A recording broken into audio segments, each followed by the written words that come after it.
और उसी समय ऋषि अगस्त उस मार्ग से गमन कर रहे थे। उनकी दृष्टि उस कन्या पर पड़ी और उन्होंने उस कन्या को उठा लिया और यहीं से ऋषि अगस्त के आश्रम में ही सिंहिका के जन्म, कर्म, पालन, पोषण, शिक्षा, दीक्षा का क्रम आरंभ हुआ। सिंहिका के जीवन में घटी हुई घटनाओं ने उसके अंतःकरण में इतनी कड़वाहट भर दी कि उसने ऋषि अगस्त से प्राप्त हुए ज्ञान का दुरुपयोग करना आरंभ कर दिया। इसी क्रम में उसने ऋषि मुनियों को भी प्रताड़ित करने लगी। कदापि नहीं। हम सब भगवान विष्णु के उपासक हैं और हम उन्हीं की उपासना करेंगे। इसलिए तुम चली जाओ हमारे आश्रम से। तुमने सिंहिका की आज्ञा की अवहेलना की। सिंहिका की इस अवहेलना का तुम्हें दंड मिलेगा और वो भी मृत्यु दंड, अभी इसी क्षण।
ये सब मेरे स्वाधिष्ठान चक्र का प्रभाव है। इसका तात्पर्य ये हुआ कि ऋषि अगस्त ये अवश्य जानते होंगे कि सिंहिका को छायाओं को वश में करने की विद्या कहाँ से प्राप्त हुई तथा वो उन छायाओं को किस गुप्त स्थान में रखती हैं। हाँ प्रभु। सर्वप्रथम मुझे ऋषि अगस्त से मिलना होगा।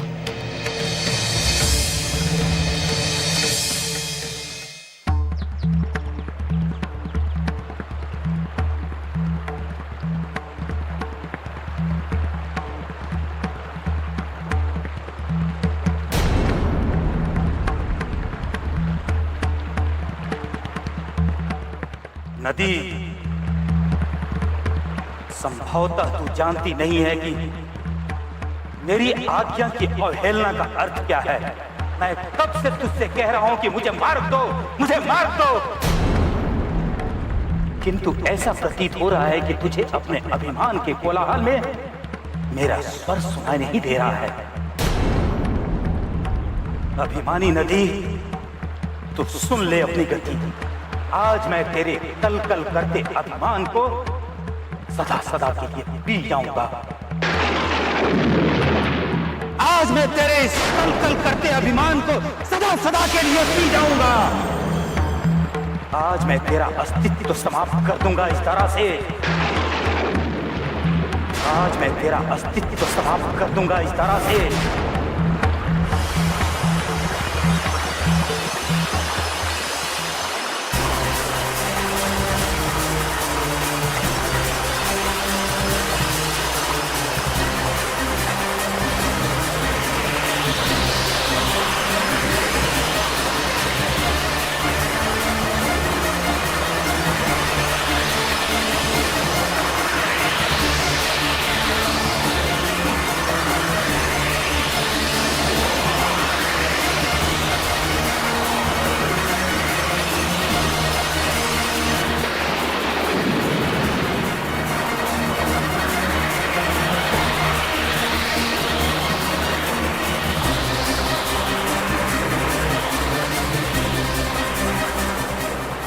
क्षमा कीजिए ऋषिवर, मुझ अज्ञानी को क्षमा कीजिए।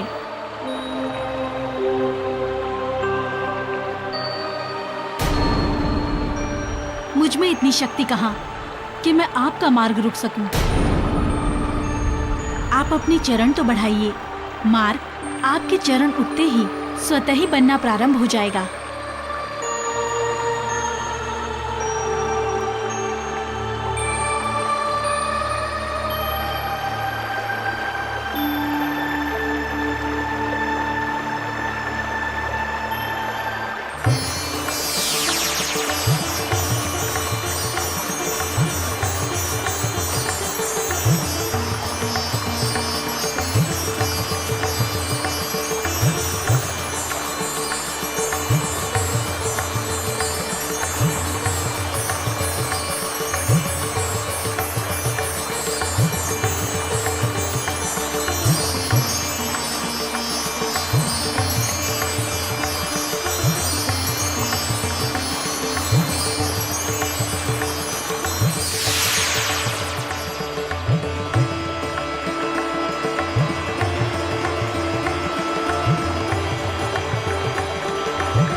ऋषिवर,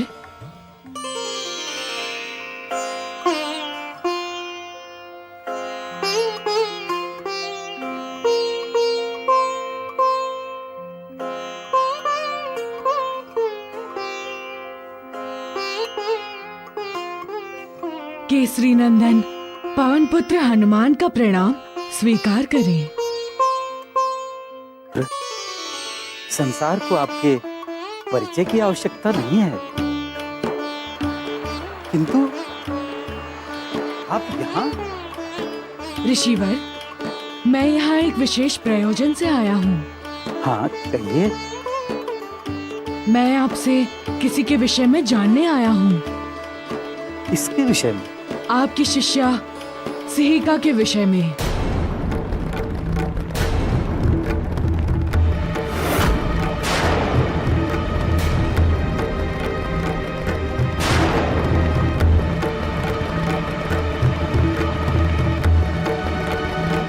सिंहिका के विषय में?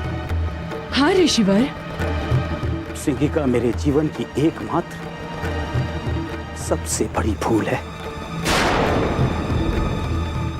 मैं उस स्त्री का नाम तक नहीं सुनना चाहता।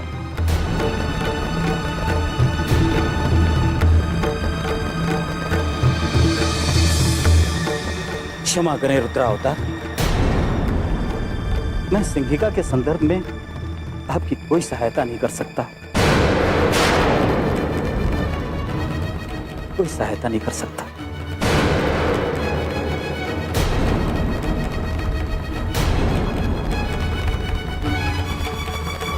आपकी प्रतिक्रिया से तो ये स्पष्ट हो गया है कि आप भी बहुत आहत हैं सिहिका से।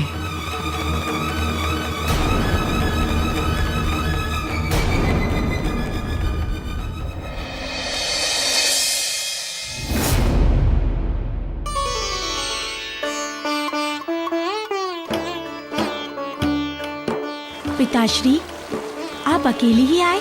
काकाश्री सुग्रीव नहीं आए? सुग्रीव को 100 कोड़े मारे जाओ।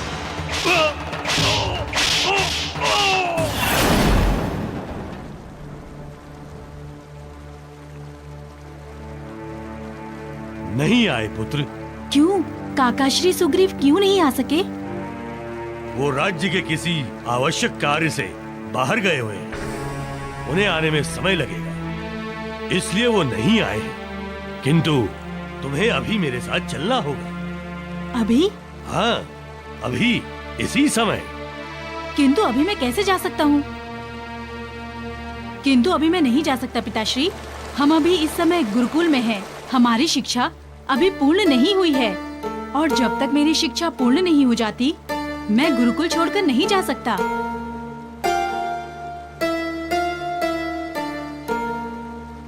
पुत्र, गुरुकुल के ज्ञान से अधिक आवश्यक राजनीति का ज्ञान है, और वो ज्ञान तुम्हें यहाँ नहीं, राज्य के अखाड़े में प्राप्त होगा।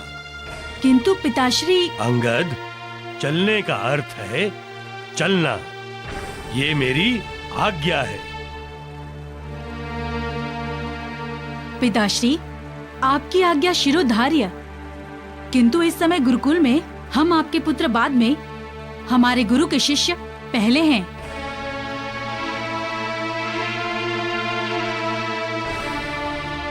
यहाँ गुरुकुल में हम पर सर्वप्रथम अधिकार हमारे गुरु का है। अतएव नियमतः हम अपने गुरु के आदेश के बिना गुरुकुल से बाहर नहीं जा सकते।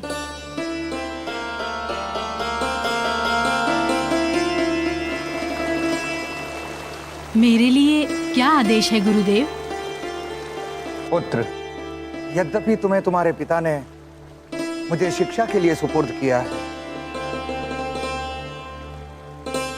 गुरु का अर्थ है न्याय संगत, ज्ञान संगत, नीति संगत ज्ञान देना। ज्ञान की इस कड़ी में एक ज्ञान ये भी है कि पुत्र पर प्रथम अधिकार पिता का होता है,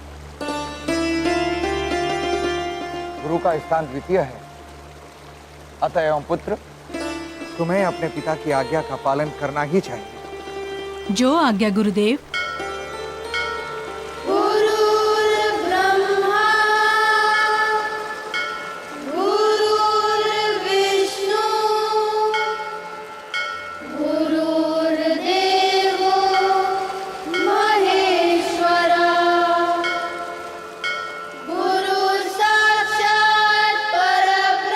पिताश्री, अब हम आपके साथ किष्किंधा चलने के लिए तैयार हैं। अच्छा पिताश्री, आप मुझे आज्ञा दीजिए। चलो।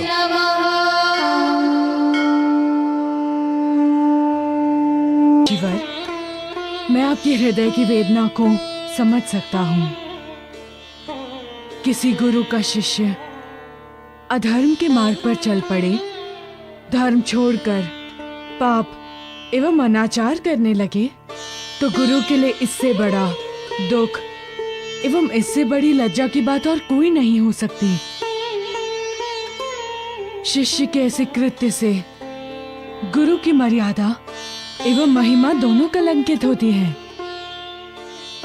गुरु तो ज्ञान का वो भंडार है जो धर्म, संकट, विधि एवं पूरी निष्ठा से अपनी अंतरात्मा में बसे संपूर्ण ज्ञान को अपने शिष्य के मानस में भर देता है, ताकि उसके शिष्य के ज्ञान के आलोक में उसका नाम आलोकित हो तथा उसका शिष्य उसके द्वारा प्रदत्त ज्ञान से संसार का कल्याण करे। किंतु सिहिका ने आपको जिस प्रकार कलंकित किया है, आपको आघात पहुंचाया, वो कल्पना से परे है, आशा के विपरीत। इतना सब कुछ जानने के पश्चात भी आप ये चाहते हैं कि मैं उसके विषय में चर्चा करूं, उस पापिनी के बारे में सोचूं, जिसे मैंने अपने जीवन से सदा सदा के लिए निष्कासित कर दिया है। वो अब त्यागता है मेरे लिए। उसका नाम मत लीजिए, मत लीजिए उसका नाम।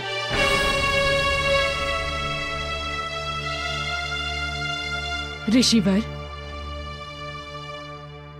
आपकी वेदना का हल ये नहीं है कि आप उसकी चर्चा ना करें। आपका तात्पर्य क्या है पवन पुत्र? मेरा तात्पर्य ये है कि मैं आपको बताना चाहता हूँ, आप केवल ये जानते हैं कि सिहिका अधर्म के मार्ग पर चल पड़ी है, किंतु आप ये नहीं जानते कि उसने कौन कौन से अधर्म किए हैं। कौन कौन सा अधर्म किया है? क्या अनर्थ किया उसने?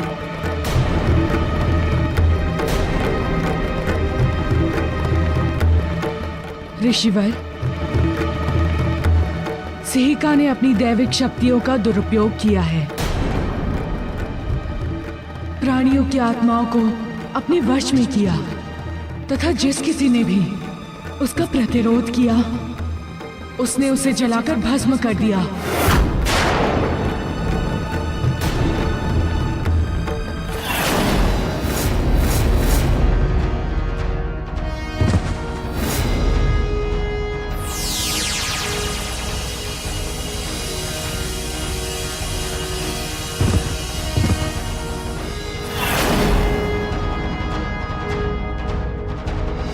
ऋषिवर, सिहिका ने सात्विक जीवन त्याग कर पूर्ण रूप से आसुरी वृत्तियों को अपना लिया है। वो असुरों की भांति रक्त पिपासु हो गई है।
कारुणिक तो ये है कि वो मानव रक्त पीकर स्वयं को शक्तिशाली बना रही है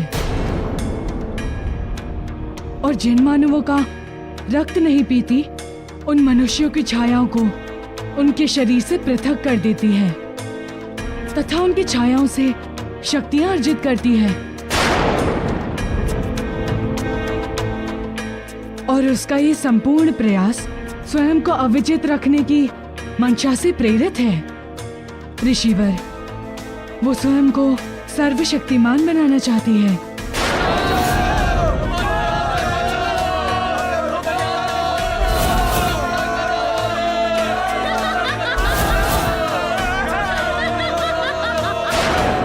ये तो भारी अनर्थपूर्ण व्यवहार है उसका। ऋषिवर, मेरे पिता एवं नाना श्री की छायाओं को उसने अपने छायालोक में बंदी बना लिया है।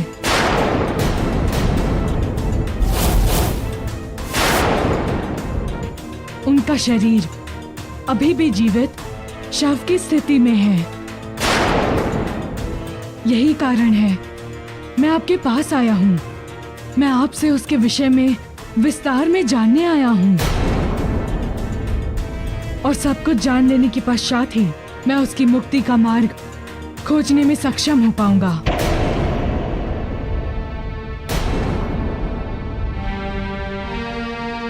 हे रुद्रावतार, यदि ऐसी बात है तो मैं सिंहिका के बारे में विस्तार पूर्वक सब कुछ बताऊंगा।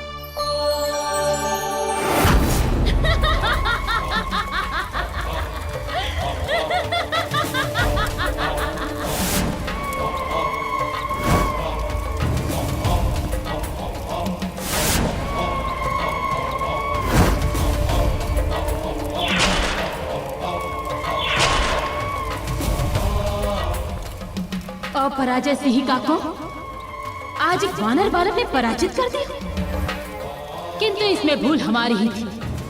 पर अब मैं अपने सातों चक्रों को जागृत कर अपनी कुंडलिनी शक्ति जागृत करूंगी और उनके द्वारा संपूर्ण शक्तियों को मैं अपने अंदर समाविष्ट कर लूंगी। पर अब मैं अपने सातों चक्रों को जागृत कर अपनी कुंडलिनी शक्ति जागृत करूंगी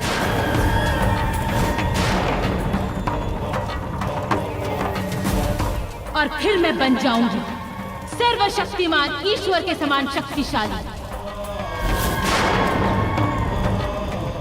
और तब संसार की कोई भी शक्ति मुझे पराजित नहीं कर सकती, कोई भी।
सिंगिका को संपूर्ण ज्ञान देने के पीछे कई कारण थे।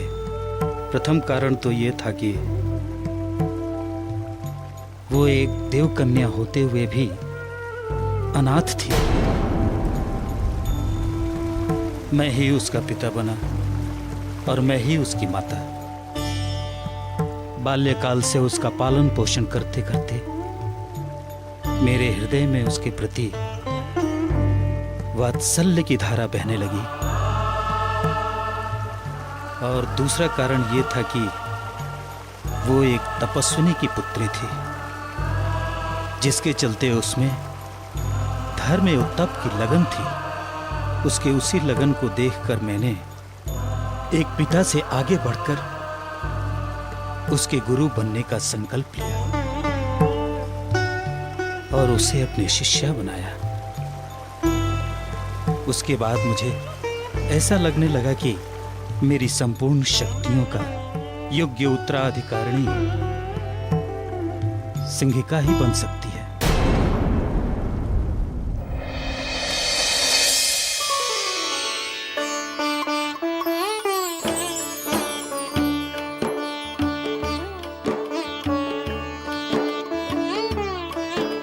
सिंगिका, मैं तुम्हें आज अपने शिष्या के रूप में स्वीकार करता हूं।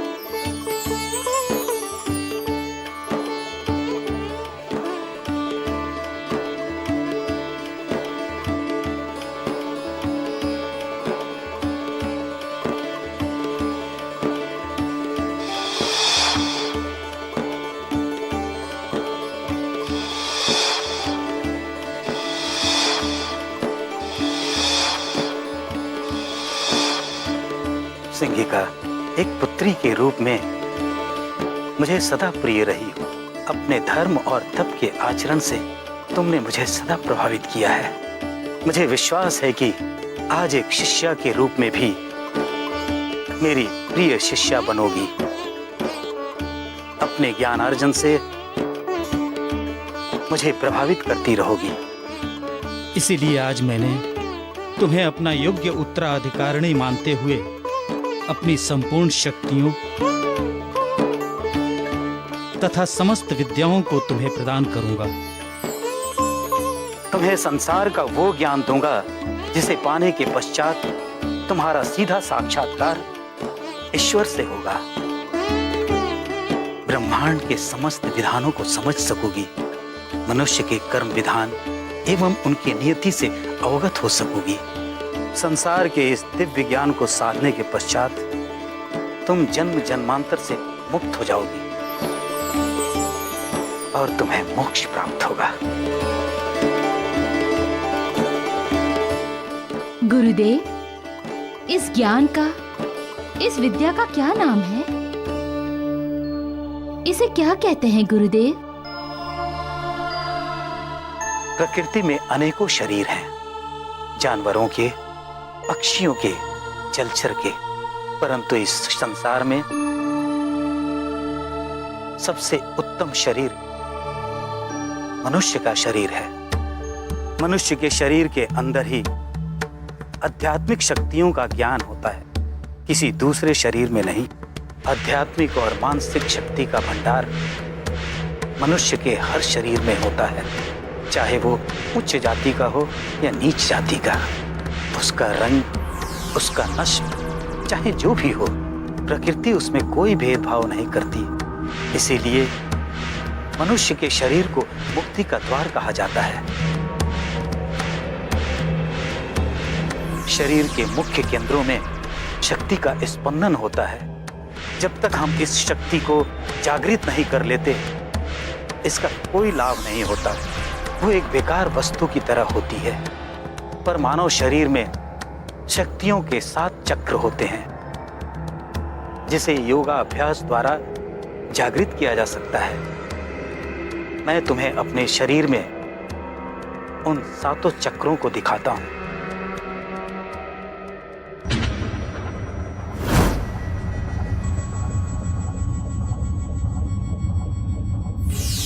ये देखो, सबसे पहले मूलाधार चक्र। यहाँ ये शक्ति निवास करती है और ये शक्ति यहाँ जिस रूप में निवास करती है उसे कुंडलिनी कहते हैं। अपने गुरु की आज्ञा एवं उनकी सहायता से हम इस शक्ति को जागृत करके यहाँ से दूसरे केंद्र तक पहुँचाया जाता है, जिसे स्वाधिष्ठान चक्र कहते हैं।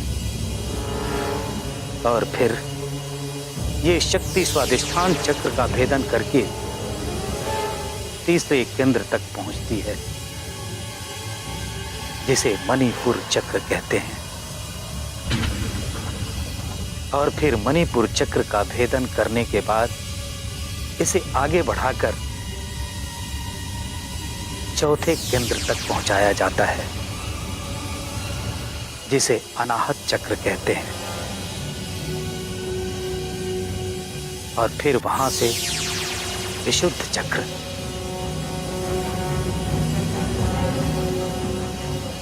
और फिर ये शक्ति अग्नि चक्र को जागृत करती। अग्नि चक्र श्वेत वर्ण और भ्रिकुटी के मध्य में दो पंखुड़ियों के बीच स्थित होता है। इसका बीज मंत्र है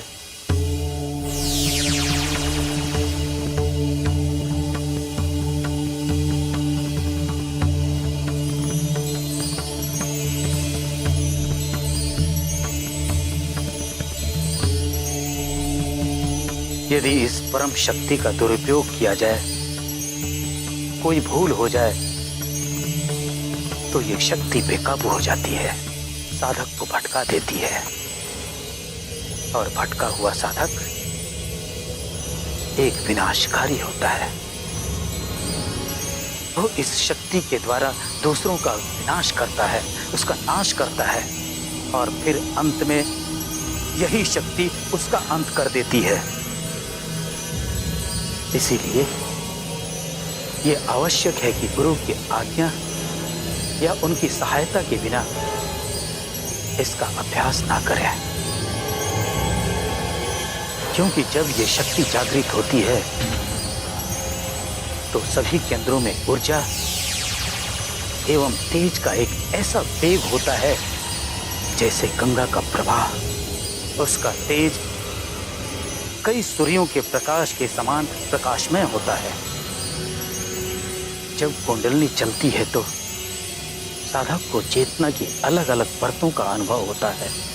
जैसे ही ये शक्ति छठे चक्र का भेदन कर सहस्र तक पहुंचती है, साधक पूर्णतः समाधि में लीन हो चुका होता है, जहां उसे केवल रोशनी ही रोशनी दिखाई देती है।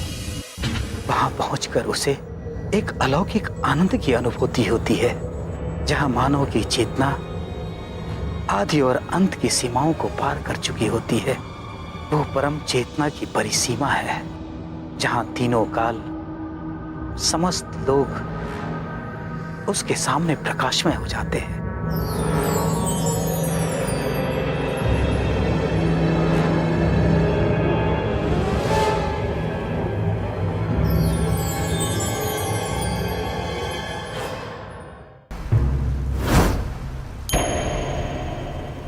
तो इस प्रकार आपने सिहिका को सभी चक्रों का ज्ञान दे दिया, किंतु ऋषिवर, इस बीच क्या एक बार भी आपको सिहिका की बुरी प्रवृत्ति का आभास नहीं हुआ?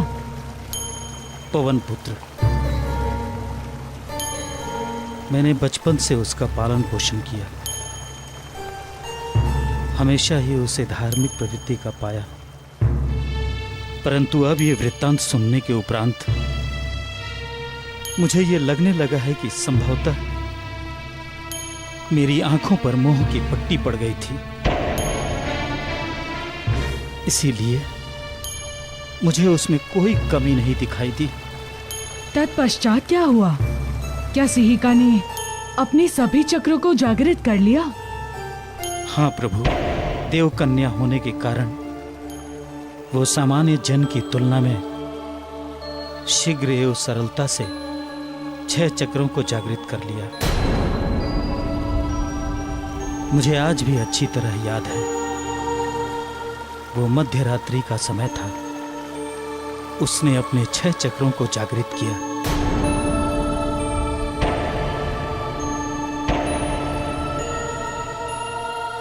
उसके चक्रों के प्रकाश से सारा आश्रम जगमगा उठा था।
पुत्री, आज मेरी विद्या पूर्ण हुई।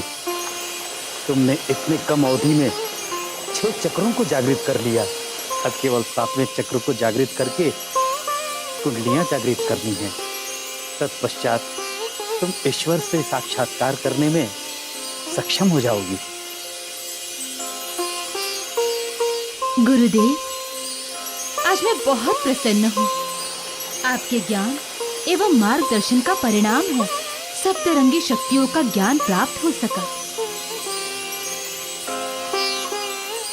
आज मुझे ये अनुभूति हो रही है कि ब्रह्मांड की समस्त शक्तियां मेरे साथ हैं।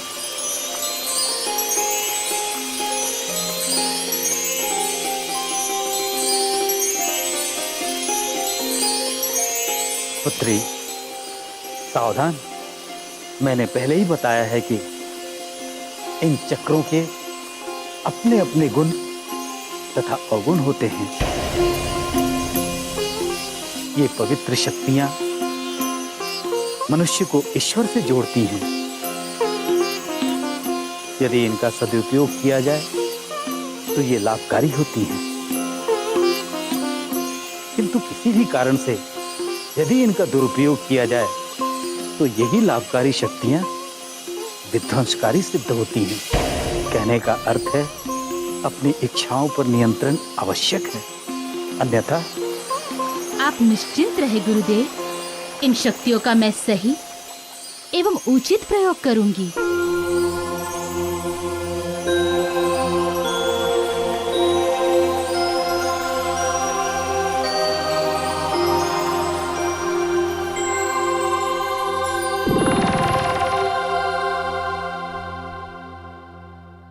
उस दिन प्रथम बार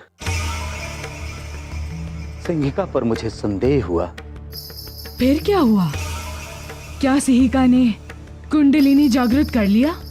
नहीं प्रभु, वो कुंडलिनी जागृत नहीं कर सकी। इससे पूर्व की वो 7वें चक्र को जागृत करके अपनी कुंडलिनी जागृत करती तो ऐसे मार्ग पर चल पड़ी जिसका मुझे भय था।